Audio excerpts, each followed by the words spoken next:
Body language. Body ಅಂದ್ರೆ ನಮ್ಮ ದೇಹ. ಸಿಂಪಲ್. ಈ ದೇಹ ಮಾತಾಡುತ್ತೆ. ಕರೆಕ್ಟ್. ಏನು ಸರ್ ಏನಂತಲ್ಲ, ದೇಹ ಮಾತಾಡುತ್ತೆ ಅಲ್ವಾ ಸರ್? ಓಕೆ. ನಿಮ್ಮ ಕಣ್ಣು ಮಾತಾಡುತ್ತೆ.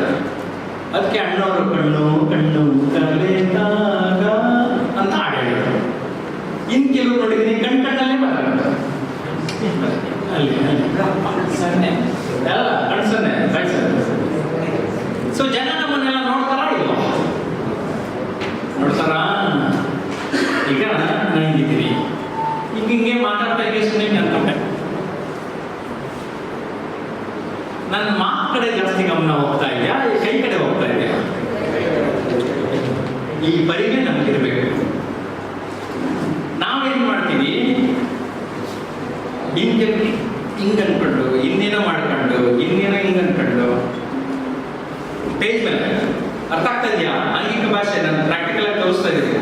ಹಿಂಗೆ ಅನ್ಕೊಂಡು, ಇದೊಂದು ಇದ್ರೆ ಹಿಂಗೆ ಒಂದು ಈ ಬಟನ್ ಮುಚ್ಚಿದ್ರೆ ಹಿಂಗೆ ಕಾಣಿಸ್ತೀನಿ, ಶಕೆ ಆಗ್ಬೋದು. ಆದರೆ ಸ್ಟೇಜ್ ಮೇಲೆ ಏನೋ ಅಂತ ಅಲ್ವಾ, ಅಷ್ಟು ಚೆನ್ನಾಗಿ ಕಾಣಲ್ಲ. ಕರೆಕ್ಟ್. ಹಾಗೆ ತಲೆ ಕೂದಲು ಹೆಂಗಸರು ಅವೆಲ್ಲ ನೋಡ್ಕೊತಾರೆ. ಯಾಕಂದ್ರೆ ಹೆಂಗಸರು ಗ್ಯಾರಂಟಿ ಬಿರೋದು ಮುಂದೆ ಹೋಗ್ಬರ್ತಾರೆ. ಗಂಡಸರು ಸ್ವಲ್ಪ ಕಷ್ಟ. ಅದು ಈ ಕಡೆ ಚಾಮರಾಜನಗರದಲ್ಲಿ, ಬೆಂಗಳೂರಿನಲ್ಲಿ ಹುಷಾರಾಗ್ತಾರೆ ಗಂಡಸರು. ಈಗ ಲೇಡೀಸ್ಗಿನ್ನ ಜಾಸ್ತಿ ಇರ್ತಾ ಇದ್ದಾರೆ ಗಂಡಸರು. ಜೆಂಟ್ಸ್ ಬ್ಯೂಟಿ ಪಾರ್ಲರ್ ಜಾಸ್ತಿ ಆಗಿದೆ ಬೆಂಗಳೂರಿನಲ್ಲಿ. ಸೀರಿಯಸ್ ಆಗಿರ್ತಾರೆ. ಅವರೆಲ್ಲ ಕ್ಲೀನಾಗಿ ಕಟ್ ಮಾಡಿಸ್ಕೊಳ್ಳೋದು ಮತ್ತು ಫೇಶಿಯಲ್ ಕುಡಿಸ್ಕೊಳ್ಳೋದು ಎಲ್ಲ ಗಂಡಸರು ಜಾಸ್ತಿ ಮಾಡ್ತಾರೆ. ನೀವು ಚೂರು ದುಡ್ಡು ಎಕ್ಸ್ಟ್ರಾ ಇದ್ದಾಗ ಒಂಚೂರು ಹಂಗೆ ಮಾಡಿಸ್ಕೊಳ್ಳಿ. ಸೊ ನಮ್ಮ ಕ್ಷೌರಿಕ ಸ್ನೇಹಿತರಿಗೆ ತಿಂಗಳಿಗೆ ಒಂದ್ಸರಿ ಕೆಲಸ ಮಾಡಿ ಗಂಡಸರು. ಇನ್ನು ಇದಕ್ಕೆ ಒಂಚೂರು ಪ್ಲೇಗೆ ದಿನ ಕೆಲಸ ಮಾಡಿ. ಸೀರಿಯಸ್ ಆಗಿ ಈವನ್ ಒಂದಿನ ಸೇವಿಂಗ್ ಮಾಡಲಿಲ್ಲ ಅಂದ್ರೂ ಚೆನ್ನಾಗಿ ಕಾಣಲ್ಲ. ಅರ್ಥ ಆಯ್ತಾ? ನಾನು ಅಪರೂಪಕ್ಕೆ ಒಂದ್ಸರಿ ಸೇವ್ ಮಾಡೋದು ಬೇಡ ಅಂತಂದ್ರೆ ಅವತ್ತೇ ಯಾವ ವಯಸ್ಸು ಕರ್ಕೊಳ್ಳೋದು, ಅದು ಇನ್ಯಾವ ವಿವಿ ಕರ್ಕೊಳ್ಳೋದು. ಅದಕ್ಕೆ ಏನು ಮಾಡ್ಬೇಕು, 100% ಯಾವಾಗ ಚೆನ್ನಾಗಿಲ್ಲ ಅಂತ ಸೇವ್ ಮಾಡೋದು. ಯಾಕಂದ್ರೆ ಯಾವಾಗ ಹೆಂಗೆ ಯಾರು ನೋಡ್ತಾರೆ ಬರಲ್ಲ, ಯಾವ ಸಂದರ್ಭ ಗೊತ್ತಿಲ್ಲ. ಸೊ ನಾವು ಯಾವಾಗ ಲೇಟ್ ಆಗಿದ್ಬಿಟ್ರೆ ಅದು ಟೀಚರ್ಸು ಇನ್ನೊಂದು ಕಲಿ ಸ್ಟೂಡೆಂಟ್ಸು ನಿಮ್ಮ ಪಾಠ ಕೇಳೋದಕ್ಕಿಂತ ನಿಮ್ಮನ್ನು ನೋಡಿ ಕಲಿಯೋದು ಜಾಸ್ತಿ. ಆ ನೋಡಿ ಕಲಿಯೋದ್ರಲ್ಲಿ ಈ ಬಾಡಿ ಲ್ಯಾಂಗ್ವೇಜ್ ಬರುತ್ತೆ. Simple. So as A speaker anchor ಎರಡು ಬೆರೆಸಿ ಹೇಳಿರ್ತೀವಿ. ಎರಡು ಅಂಶ ಗಮನ ಕೊಡಬೇಕು. ಪೋಸ್ಚರ್ ಅಂದ್ರೆ ನಿಲುವು. ನಾನು ಹೇಗೆ ನಿಂತುಕೊಳ್ಳುತ್ತೇನೆ. ಓಕೆ, ಈಗ ನಾನು ನಿಂತಿದ್ದೀನಿ, ಎರಡು ಕಾಲುಗಳ ಮೇಲೆ ನಿಂತಿದ್ದೀನಿ, ಬ್ಯಾಲೆನ್ಸ್ ಇದೆ, ಒಂದು ಪುಟ್ಟ ಜಾಗ. 1 ಗಂಟೆ 2 ಗಂಟೆ 3 ಗಂಟೆ ನಿಂತ್ಕೊಂಡ್ರು ನನಗೆ ಕಾಲು ನೋವು ಬರಲ್ಲ, ಮೈ ನೋವು ಬರಲ್ಲ. ಸುಮ್ಮನೆ ಇಷ್ಟೇ. ಅಂದ್ರೆ ಫಾರ್ಮಲ್ ಇಂದ ಇನ್ಫಾರ್ಮಲ್ ಆಯ್ತಾ ಇಲ್ವಾ? ನಾವು ಕೆಲವು ಸರಿ ಗಮನ ಹರಿಸ್ಕೊಳ್ಳೋದೇ ಇಲ್ಲ. ಅರ್ಥ ಆಯ್ತಾ? ಹಿಂಗೆ ಮಾತಾಡ್ತಾ ಇರ್ತೀವಿ. ನೀವು ಅದೇ ಮಾತಾಡ್ತಾ ಇರ್ತೀರಾ, ಓವರ್ಫ್ಲೋ ಮಾತಾಡ್ತಾ ಇರ್ತೀರಾ, ಆದ್ರೂ ಎಫೆಕ್ಟ್ ಇರೋದಿಲ್ಲ. ಯಾಕೆ? ನಿಮಗೆ ನೀವೇ ಹ್ಯಾಂಡಿಕ್ಯಾಪ್ ಮಾಡ್ಕೊಂಡಿರ್ತೀರ. ಅರ್ಥ ಆಯ್ತಾ? ಸೊ ಪೋಸ್ಚರ್ ನಿಲುವು ಅನ್ನೋದಕ್ಕೆ ಗಮನ ಕೊಡಬೇಕು. ಗೆಸ್ಚರ್ ಹಾವ ಭಾವ. ಗೆಸ್ಚರ್, ಈ ಗೆಸ್ಚರ್ ಅಂದ್ರೆ ಏನೇನು ಮೂವ್ ಮಾಡ್ಬೋದು ಅವೆಲ್ಲ. ಇಡೀ ತಲೆ ಮೂವ್ ಮಾಡ್ಬೋದು, ಇಡೀ ಬಾಡಿ ಮೂವ್ ಮಾಡ್ಬೋದು, ಇಡೀ ಕೈ ಕಾಲು ಎಲ್ಲ ಮೂವ್ ಮಾಡ್ಬೋದಾ? ಇವೆಲ್ಲ ಮೂವ್ ಮಾಡ್ಬೋದು. ಇವೆಲ್ಲ ಮೂವ್ ಮಾಡೋದು ನಿಮ್ಮ ಒಂದು ಆ ಸಂದರ್ಭೋಚಿತವಾಗಿ ಮಾತನಾಡಿದಾಗ ಏನೂ ನೆಗೆಟಿವ್ ಆಗುವುದಿಲ್ಲ. ಓಕೆ, ಸಂದರ್ಭೋಚಿತವಾಗಿದ್ದಾಗ ಅದು ನೆಗೆಟಿವ್ ಆಗುವುದಿಲ್ಲ. ಸಂದರ್ಭೋಚಿತ ಅಲ್ಲದಿದ್ದರೆ ಅವೆಲ್ಲವೂ ನೆಗೆಟಿವ್ ಆಗುತ್ತೆ. ಸೊ ಹಾಗಾದ್ರೆ ಬಾಡಿ ಲ್ಯಾಂಗ್ವೇಜ್ಗೆ ನನ್ನೊಂದು ಫಾರ್ಮುಲಾ ಇದೆ. ಕೆಲವು ಪುಸ್ತಕಗಳಿದೆ ಇಂಗ್ಲಿಷ್ನಲ್ಲಿ, ಅಲ್ಲಿ ಫಾರಿನ್ನಲ್ಲಿ ಈಗಂದ್ರೆ ಹೀಗೆ, ಈಗಂದ್ರೆ ಹೀಗೆ ಅಂತಲೇ ಮಾಡ್ಕೊಡ್ಬಿಡೋದು. ಸೊ ನಂದೊಂದು ಸಿಂಪಲ್ ಫಾರ್ಮುಲಾ ಇದೆ, ಬಿ ನ್ಯಾಚುರಲ್. ಈಗ ನಾನು ಈ ಕಡೆ ಕೈ ತೋರಿಸ್ತಾ ಇದ್ದೀನಿ. ಏನು ಸ್ನೇಹಿತರೆ ನಮಸ್ಕಾರ, ಇವರೆಲ್ಲ ಇದ್ದಾರೆ ನಮಸ್ಕಾರ ಅಂತೀನಿ, ಕೈ ಬರುತ್ತೆ.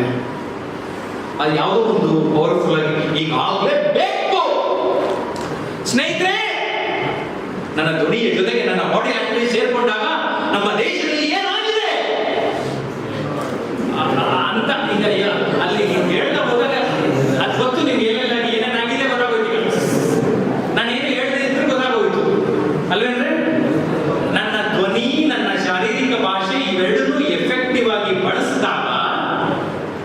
ಅದರ ಎಫೆಕ್ಟು ಜಾಸ್ತಿ. ನಾನು ಇಲ್ಲಿ ಬರೀ ಆ್ಯಂಕರ್ ಜೊತೆಗೆ ಸ್ಪೀಕರ್ದು ಸ್ವಲ್ಪ ಇನ್ಫಾರ್ಮೇಶನ್ ಕೊಡ್ತಾ ಇದ್ದೀನಿ. ಆ್ಯಂಕರ್ ರೋಲು ಸ್ವಲ್ಪ ಕಡಿಮೆ ಮಾಡ್ಕೊಳ್ಳಿ. ಈಗ ನಾನು ಹೇಳಿರೋ ಪ್ರಮಾಣನ ಕಡಿಮೆ ಮಾಡಿಕೊಂಡು ಸಿಂಪಲ್ ಆಗಿ ಪ್ರೆಸೆಂಟ್. ಬಟ್ ಅಲ್ಲೂ ಏನಾಗಿರುತ್ತೆ, ಆವ ಕೈ ಆಡಿಸ್ತೀವ, ತಲೆ ಆಡಿಸ್ತಾ ಇರ್ತೀವ, ಕಣ್ಣು ಸನ್ನೆ ಇರುತ್ತಾ. Eye contact is very very important. ಈ ಕಡೆಯಿಂದ ಇಲ್ಲಿ ಕುಳಿತವ್ರಿಗೆ ಅಲ್ಲಿಂದ ಇತ್ತು ಅಲ್ಲಿ ಬಂದು ಈಗ ನಾನು ನೋಡ್ತಾ ಇದ್ರೆ ಅಲ್ಲೊಂದು ಯಾರೋ ಈ ಕಡೆ ಆಗ್ತಾ ಇಲ್ಲ ನನಗೀಗ, ಅವ್ರೇನು ಬರ್ಕೋತಾ ಇದ್ದಾರೆ, ನಮ್ಮ ಪರವಾಗಿಲ್ಲ ಅಲ್ವಾ, ಬರ್ಕೋತಾ ಇದ್ದಾರೆ ಅವ್ರು ಪರವಾಗಿಲ್ಲ. ಈಗ ನನಗೆ ಕನೆಕ್ಟ್ ಆಗಲಿಲ್ಲ ಅಲ್ಲಿ, ಇಲ್ಲಿ ಎಲ್ಲರೂ ಕಣ್ಣು ನೋಡ್ಕೊಂಡು ಬಂದೆ. ಸಿ ನಮಗೂ ನಿಮಗೂ ಕನೆಕ್ಷನ್ ಹೆಂಗೆ ಅಂದರೆ ಕಣ್ಣು ಅಂತ, ಕರೆಕ್ಟ್? ಇದೊಂದೇ ನಮ್ಮ ಬಾಡಿನಲ್ಲಿ ಓಪನ್ ಆಗಿ ನಿಮಗೆ ಕನೆಕ್ಟ್ ಆಗ್ತಾ ಇರೋದು. If I am not able to connect to the audience, you are gone. ನಾವು ಇಲ್ಲಿ ನಿರೂಪಕ ಇದ್ರೆ ನಿಮ್ಮ ಕಣ್ಣೆಲ್ಲ ನನ್ನ ಕಡೆ ನೋಡೋಂಗೆ ಇಟ್ಕೊಂಡಿದ್ರೆ ಮಾತ್ರನೇ ಅದು ಸಾಧ್ಯ. ಸೊ ಐ ಕಾಂಟ್ಯಾಕ್ಟ್, ಕೆಲವು ಇನ್ಸುತ್ತೆ ಉಳಿಸೋದು, ಹಿಂಗೆ ಏನೋ ಮಾಡ್ತಾರೆ ಎಕ್ಸ್ಟ್ರಾ ಇದೆಲ್ಲ, ಅವೆಲ್ಲ ಎಕ್ಸ್ಟ್ರಾ ಬೇಡ. ಎಷ್ಟು ಬೇಕು ಆ ಸಂದರ್ಭಕ್ಕೆ ಅದನ್ನು ಬಳಸ್ತಾ ಹೋಗೋಣ. ಆವಾಗ ನನ್ನ ಕೈ, ಕಾಲು, ಇಡೀ ಬಾಡಿ, ಕೆಲವು ಸೊಟ್ಟನ್ನು ತೋರಿಸ್ತಾರೆ. ಆ ಸಂದರ್ಭ ಎಷ್ಟು ಬೇಕು ಅಷ್ಟು. ಈಗ ಯಾರೋ ಟೀಚರು ಮಕ್ಕಳಿಗೆ ರೈಮ್ಸ್ ಹೇಳ್ಕೊಡ್ತಾರೆ, ಅವ್ರು ಆ್ಯಕ್ಟ್ ಮಾಡೇ ತೋರಿಸ್ತಾರೆ. ನೀವು ಹಂಗೆ ತೋರಿಸಿದ್ರೆ ಚೆನ್ನಾಗಿರುತ್ತೆ, ಇಲ್ಲದಿದ್ರೆ ಸಾಕು ಅಲ್ವಾ? So body language is very very important. ಓ ನೀವು ಏನು ಸಮಾಚಾರ ಸರ್, ಅದೆಲ್ಲ ನೋಡ್ತೀರಲ್ಲ ಮೇಡಮ್, ನಮಸ್ಕಾರ. ನೀವಾ? ಈಗ ನಾನು ಒಬ್ಬೊಬ್ಬರಿಗೆ ಶೇಖಂಡು ಮಾಡಿದ್ರೆ ಮಾತಾಡ್ತೇನೆ, ಬಟ್ ಒಬ್ಬೊಬ್ಬರಿಗೂ ಒಂದೊಂದು ಥರ ಕಮ್ಯುನಿಕೇಟ್ ಆಗಿದೆ.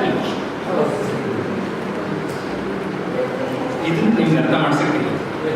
It is how we communicate. Business marketing ಹೋದವರು ಕರೆಕ್ಟಾಗಿ ಫರ್ಮ್ ಶೇಕ್ ಹ್ಯಾಂಡ್ ಇಂದಾನೆ ಅವರ ಬಿಸ್ನೆಸ್ ಆಗುತ್ತೆ. They are firm, they are confident. ಕರೆಕ್ಟಾಗಿ ಶೇಕ್ ಹ್ಯಾಂಡ್ ಮಾಡೋದು. ನಿಮ್ಗೆ ಆಶ್ಚರ್ಯ ಆಗ್ಬೋದು, ಅವ್ರ ಆಫೀಸಲ್ಲಿ ಟಾಯ್ಲೆಟ್ ಹೆಂಗಿದೆ ಅಂತ ನೋಡ್ಬಿಟ್ಟು ಕೆಲವರು ಬಿಸ್ನೆಸ್ ಕೊಡೋರು ಬಿಟ್ಟಿದ್ದೀನಿ. ಆಶ್ಚರ್ಯ ಆಗ್ತಲ್ಲ, ಟಾಯ್ಲೆಟ್ ಎಷ್ಟು ಚೆನ್ನಾಗಿ ಇಟ್ಕೊಂಡ್ಮೇಲೆ ಇವ್ರು ಬಿಸ್ನೆಸ್ ಎಷ್ಟು ಚೆನ್ನಾಗಿ ಇಟ್ಕೊಳ್ತಾರೆ ಅಂತ ಒಂದಿಬ್ಬರು ನಮ್ಮ ಫ್ರೆಂಡ್ಸ್ಗೆ ಆರ್ಡರ್ ಕೊಟ್ಟು ಹೋಗಿದ್ದಾರೆ. ಅವ್ರ ಟಾಯ್ಲೆಟ್ ಅವ್ರ ಆಫೀಸ್ಗೆ ಚೆನ್ನಾಗಿದ್ದೀವಿ. ಯಾಕೆ ಹೇಳ್ತಾ ಇದ್ದೀನಿ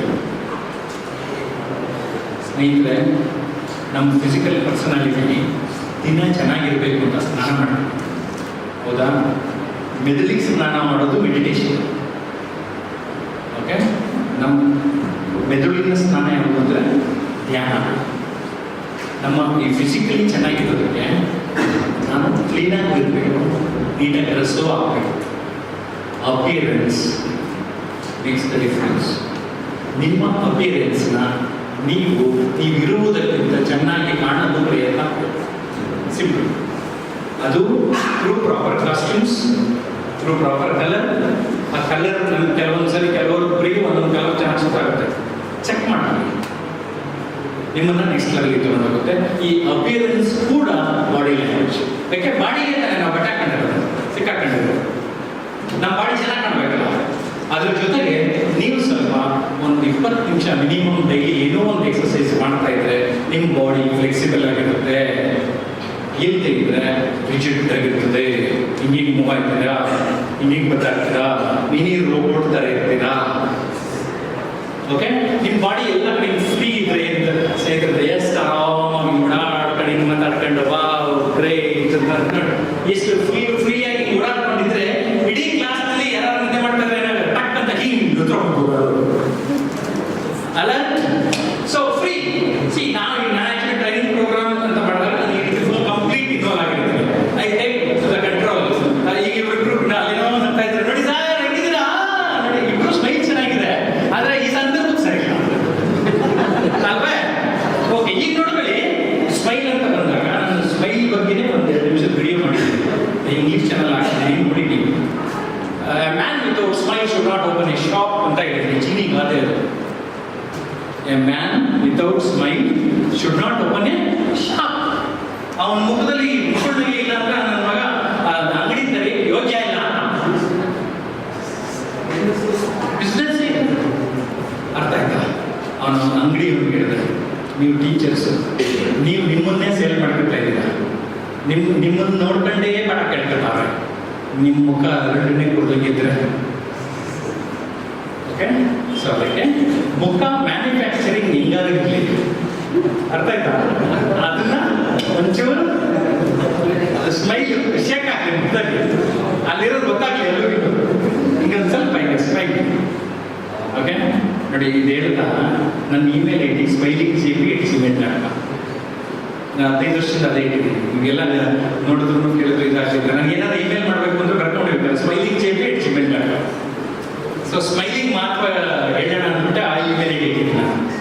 SmilingJP SMILING ಸ್ಮೈಲಿಂಗ್ JP@gmail.com.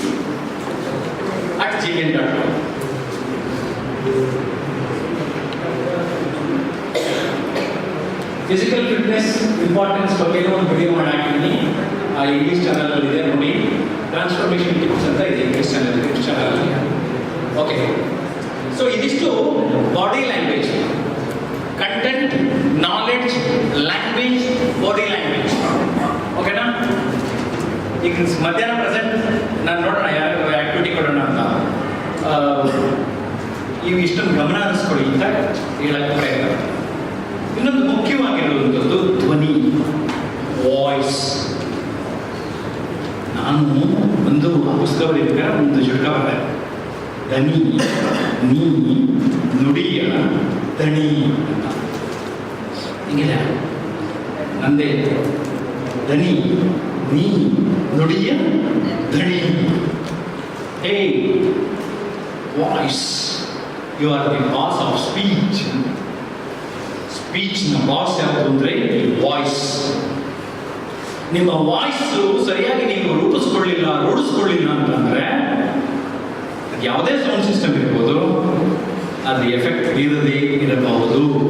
ಹಾಗಾದರೆ ವಾಯ್ಸಲ್ಲಿ ಏನೇನು ಗಮನ ಕೊಡಬೇಕು? ಓಕೆ, ಟಿಪ್ಸ್ ಕೊಟ್ಬಿಡ್ತೀನಿ. ನಂಬರ್ 1, ಸ್ಪೀಡ್, ವೇಗ. ಆ ವೇಗ ಏನಾಗುತ್ತೆ, ಕೆಲವರು ತುಂಬ ಜೋರಾಗಿ ಹೇಳ್ಬಿಡೋದು ಬಡ ಬಡ ಬಡ ಅಂತ, ಇನ್ನು ಕೆಲವರು ಇವತ್ತು ಪದ ನಾಳೆ ಒಂದು ಪದ ಹೇಳೋದು, ಅವೆಲ್ಲ ಇರ್ತದೆ. ಆದರೆ ವೇಗ ಯಾವುದಿರಬೇಕು? ನಮ್ಮ ಎದುರುಗಡೆ ಕುಳಿತಿರೋರನ್ನ ಬೀಟ್ರನ್ನ ನೀವು ಅರ್ಥ ಮಾಡ್ಕೋಬೇಕು. ನಾನು ಈ ಸ್ಪೀಡ್ ಹೇಳಿದ್ರೆ ಅವ್ರಿಗೆ ಅಷ್ಟು ಅರ್ಥ ಆಗುತ್ತೆ ಅಂತ, ಅದೇ ನನ್ನ ಮೀಟರ್, ಸರಿನಾ? Know the audience and speak. ಈಗ ಫಾರ್ ಎಕ್ಸಾಂಪಲ್ ಕನ್ನಡ ಸುಮಾರಾಗಿ ಬರುತ್ತೆ ಅನ್ನೋ ಗ್ರೂಪ್ ಕೂತಿರ್ತಾರೆ, ಅಂಥವ್ರಿಗೆ ನಾನು ನಿಧಾನವಾಗಿ ಏನು ಎಲ್ಲ ಬಂದಿದ್ದೀರಾ, ಓ ನಮಸ್ಕಾರ ಅಂತ ಹೇಳ್ಬೇಕಾಗ್ಬೋದು. ಅದಕ್ಕೆ ಎದುರುಗಡೆ ಇರೋ ಆಡಿಯನ್ಸ್ನ ನೋಡ್ಕೊಂಡು ನಾವು ಮಾತಾಡಬೇಕು. ನಂಬರ್ 2, ಸ್ಟ್ರೆಸ್, ಒತ್ತು. ಕೆಲವೊಂದು ಪದಗಳನ್ನು ಎಲ್ಲಿ ಹೇಗೆ ಒತ್ತಬೇಕು ಅಷ್ಟೇ ಒತ್ತಬೇಕು. ಕಾಲ ಒತ್ತಿಸ್ಕೊತಿರೋದು ನಮಗೆ ಜಾಸ್ತಿ ಒತ್ತಬೇಕು ಕೆಲವು ಪದ, ಕೆಲವು ಬಿಡಬೇಕು. ಎಲ್ಲನೂ ಒತ್ತಲ್ಲ, ಎಲ್ಲನೂ ಬಿಡಲ್ಲ. ಹಂಗಂದ್ರೆ ಎಲ್ಲ ಪದಕ್ಕೂ ಒತ್ತಬೇಕಾ? ಯಾವ ಪದಕ್ಕೆ ಒತ್ತಬೇಕೋ ಆ ಪದಕ್ಕೆ ಮಾತ್ರ ಒತ್ತಬೇಕು. ಒಂದು simple example, I love you, ನಾನು ನಿನ್ನನ್ನು ಪ್ರೀತಿಸ್ತೀನಿ. ಅಲ್ಲಿ ಏನಾಯ್ತು, ಈ ಪ್ರಪಂಚದ ಜನ ನಾನು ಅನ್ನೋದು ಹೈಲೈಟ್. ಐ ಲವ್ ಯು, ನಾನು ನಿನ್ನನ್ನು ಪ್ರೀತಿಸ್ತೀನಿ. ಓಕೆ, ಸೊ ಆ ಪದ ಏನಾಯ್ತು, ಪ್ರೀತಿಸ್ತೀನಿ ಪದ ಏನಾಯ್ತು, ನಾನು ನಿನ್ನ ಪ್ರೀತಿಸ್ತೀನಿ. ಐ ಲವ್ ಯು, ನಾನು ನಿನ್ನನ್ನು ಪ್ರೀತಿಸ್ತೀನಿ. ಪ್ರಪಂಚದಲ್ಲಿ ಸಾವಿರಾರು ಜನರುಗಳಿದ್ದಾರೆ, ನಾನು ನಿನ್ನನ್ನು ಪ್ರೀತಿಸ್ತಾ ಇದ್ದೀನಿ ಅನ್ನೋ ಅರ್ಥ ಬರುತ್ತೆ. ಬಟ್ ಸೊ ಕೆಲವೊಂದು ಪದಗಳಿಗೆ ನಾವು ಹೇಗೆ ಒತ್ತು ಕೊಡುತ್ತೇವೆ ಎಂಬುದರ ಮೇಲೆ ಆ ಒಂದು ನಮ್ಮ ಧ್ವನಿ ಶೈಲಿ. ನೆಕ್ಸ್ಟ್ ಪಾಯಿಂಟ್, ಏರಿಳಿತ, ಮಾಡ್ಯುಲೇಷನ್. ಏರಿಳಿತ, ಮಾಡ್ಯುಲೇಷನ್. ಈ ಮಾಡ್ಯುಲೇಷನ್ನೇ ನಿಮ್ಮನ್ನ ನೆಕ್ಸ್ಟ್ ಲೆವೆಲ್ ಆಫ್ ಸ್ಪೀಕರಿಗೆ ಕರ್ಕೊಂಡು ಹೋಗೋದು. ರೇಡಿಯೋ ಟಿವಿಗಳಲ್ಲಿ ಕೆಲವು ಕಡೆ ಈ ಫ್ರೀಕ್ವೆನ್ಸಿ ಮಾಡ್ಯೂಲ್ ಅಂತ ಇರುತ್ತೆ. ಹಳೆ ರೇಡಿಯೋ ಇತ್ತು, ಅದು ಮೋನೋಟೋನ್ ಅಂತ, ತಂಬೂರಿ ಥರ ಸಂಗೀತ ಎಲ್ಲ ಆಡ್ತಾರೆ, ಅಲ್ಲಿ ಒಬ್ಬರು ತಂಬೂರಿ ಬಿಡ್ತಾ ಇರ್ತಾರೆ. ಮೋನೋಟೋನ್. ಎಲ್ಲ ಮಂದಿ ಬಂದಿದ್ದೀರಿ, ತುಂಬ ಸಂತೋಷ, ಚೆನ್ನಾಗಿದ್ದೀರಿ, ಆಯ್ತು ಇನ್ನೇನು ಸಮಯ ಅಂತಾರೆ, ಬರ್ತಾ ಇದ್ದಾರೆ. ಸ್ನೇಹಿತರೆ, ನೀವೆಲ್ಲ ಬಂದಿದ್ದೀರಿ, ಎಷ್ಟು ಸಂತೋಷ ಆಯ್ತು ಅಂತ ನನಗೆ. ಇಡೀ ಟೀಚರ್ಸು ಚಾಮರಾಜ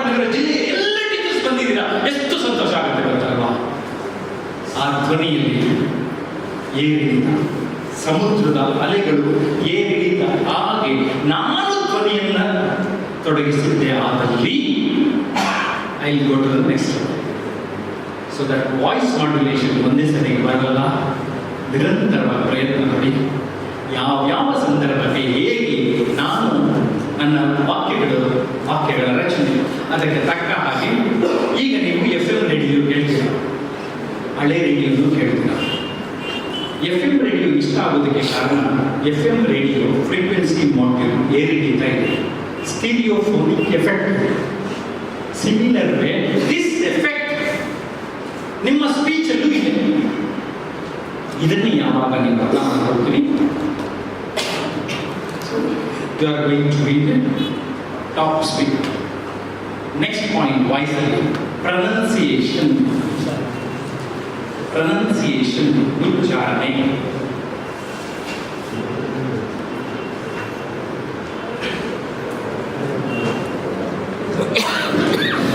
So ಇಲ್ಲಿ ಅಲ್ಪಪ್ರಾಣ ಮಹಾಪ್ರಾಣ ಎಲ್ಲರ ಕಡೆಗೆ ಗಮನ.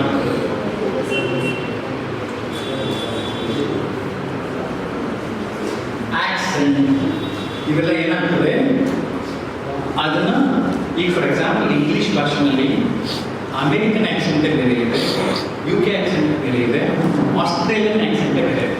ನಾನು ಕಾರ್ಪೊರೇಟ್ ಕಂಪ್ನಿ ಕೆಲಸರಿಗೆ ಹೋದಾಗ ಅಲ್ಲಿ ಏನು ಮಾಡಿರ್ತಾರೆ ಅಂದರೆ ಗಡಿಯಾರಗಳೇ ಬೇರೆ ಬೇರೆ, ಇದು US, ಅದು ಅಮೇರಿಕಾ, UK, ಆಸ್ಟ್ರೇಲಿಯಾ, ಕೆನಡಾ ಈ ಥರ ಡಿವೈಡ್ ಮಾಡಿರ್ತಾರೆ.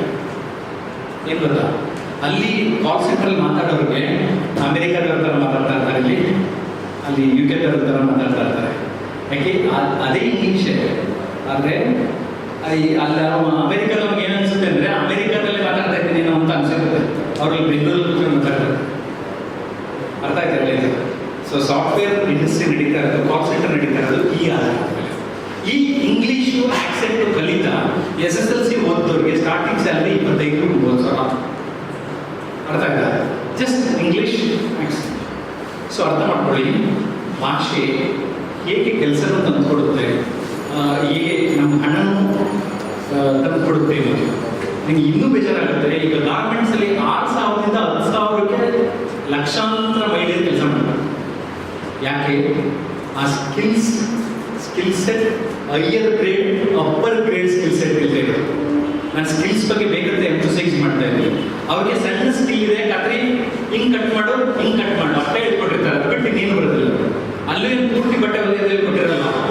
ನಾನು ಸರ್ ಇದು ಇರೋದು ಬೆಲ್ ಬಟನ್ದು ಕೆಳಗಡೆ ಒದೆಯೋದು ಕಲ್ತಿದ್ದೀನಿ ಸರ್, ಆ ಒಂದೊಂದು ಕೆಲಸ ವಹಿಸಿರ್ತಾರೆ, ಅವರಷ್ಟೇ ಅಷ್ಟು ಕಟ್ ಮಾಡಿ ಮುಂದೆ ಕಳಿಸ್ತಾರೆ. ಕಾರ್ಪೊರೇಟ್ ಕೆಲಸ ಒಂಥರ ಹಂಗೆ ಪೂರ್ತಿ ಹೇಳ್ಕೊಡಲ್ಲ. ನಿಜವಾಗಿ ಕಲಿಬೇಕು ಅಂದರೆ ಒಂದು ಸಣ್ಣ ಆರ್ಗನೈಸೇಷನಲ್ಲಿ ಫಸ್ಟ್ ಕೆಲಸ ಸೇರ್ಕೊಳ್ಬೇಕು ಅಂತ ನಿಮ್ಮ ಸ್ಟೂಡೆಂಟ್ಸ್ಗೆ ಹೇಳಿ. ಸ್ಮಾಲ್ ಆರ್ಗನೈಸೇಷನ್, ಯಾಕಂದರೆ ಎಲ್ಲ ಥರದ ಕೆಲಸನೂ ಮಾಡಿಸ್ತಾರೆ. ಆಮೇಲೆ ಸಾಧ್ಯ ಆದರೆ ಮಾರ್ಕೆಟಿಂಗ್ ಎಕ್ಸಿಕ್ಯೂಟಿವ್ಸ್ ಕೆಲಸ ಸೇರ್ಕಡೆ ಅವ್ರ ಲೈಫ್ ಚೇಂಜ್ ಆಗಬೇಕು. ಸೀರಿಯಸ್ ಆಗಿದೆ. ಸ್ಟಾರ್ಟಿಂಗಲ್ಲಿ ಮಾರ್ಕೆಟಿಂಗ್ ಎಕ್ಸಿಕ್ಯೂಟಿವ್ ಸೇರಿದವರು 50,000, 1 ಲಕ್ಷ, 2 ಲಕ್ಷಕ್ಕೆ ಒಂದು ವರ್ಷ 2 ವರ್ಷ ಹೊರಡ್ತಾರಲ್ಲ. ನಾವು ಏನು ಮಾಡಿದ್ವಿ, ಎಲ್ಲ ಈಸಿ ಕೆಲಸ ಆಗಬೇಕು, ಸಿಂಪಲ್ ಆಗಿರಬೇಕು, 10 ಗಂಟೆಗೆ ಹೋಗಿ 5 ಗಂಟೆ ವಾಪಸ್ ಬರಬೇಕು, ಈ ಥರ ನಾವು ನೋಡ್ತಾ ಇದ್ದೀವಿ. ಸೊ ಓಕೆ, ಒಟ್ಟಾರೆ ಭಾಷೆ ಧ್ವನಿ, ಆ ಧ್ವನಿ ದನಿ ಈ ನುಡಿಯ ಧ್ವನಿ ಅಂತ ನಾನೀಗಾಗಲೇ ಹೇಳಿದ್ದೀನಿ. ಆ ಧ್ವನಿಯ ಕಡೆಗೆ, ಆ ಧ್ವನಿ ಇಂಪ್ರೂವ್ ಮಾಡ್ಕೊಳ್ಳೋಕ್ಕೆ ಈ ಎಲ್ಲ ಆಸ್ಪೆಕ್ಟ್ಸ್ ಕಾರಣ. ನುಡಿದ ನಡಿ ಪುಸ್ತಕದಲ್ಲಿ ಈ ಒಂದು ಸ್ಕೆಲಿಟನ್ ಆಧಾರದ ಮೇಲೆ ನಾನು ಹೆಚ್ಚಿನ ಮಾಹಿತಿಯನ್ನು, ಉದಾಹರಣೆಗಳನ್ನು ಕೊಟ್ಟಿದ್ದೇನೆ. ಇದಕ್ಕೆ ಸಂಬಂಧಪಟ್ಟ ವಿಡಿಯೋಗಳು ಯೂಟ್ಯೂಬ್ಗೆ ಹಾಕಿದ್ದೀನಿ. ಸ್ಪೀಕ್ ಅಂಡ್ ಎನ್ರಿಚ್ ಅಂತ ಒಂದು ಫೋಲ್ಡರು, ಆಂಕರಿಂಗ್ ಸ್ಕಿಲ್ಸ್ ಅಂತ ಇನ್ನೊಂದು ಫೋಲ್ಡರು. ಸೊ ನನ್ನ ಬೆಂಗಳೂರು ಆಂಕರಿಂಗ್ ಸ್ಕಿಲ್ಸ್ ವರ್ಕ್ಶಾಪ್ಗೆ ಅನುಶ್ರೀ ಎಲ್ಲ ಬಂದಿದ್ದು, ಅವರೆಲ್ಲ ಮಾತಾಡಿದ್ದಾರೆ. ಇನ್ನೊಬ್ಬ RJ ನಿಖಿತಾ ಕಣಿ, ಮತ್ತು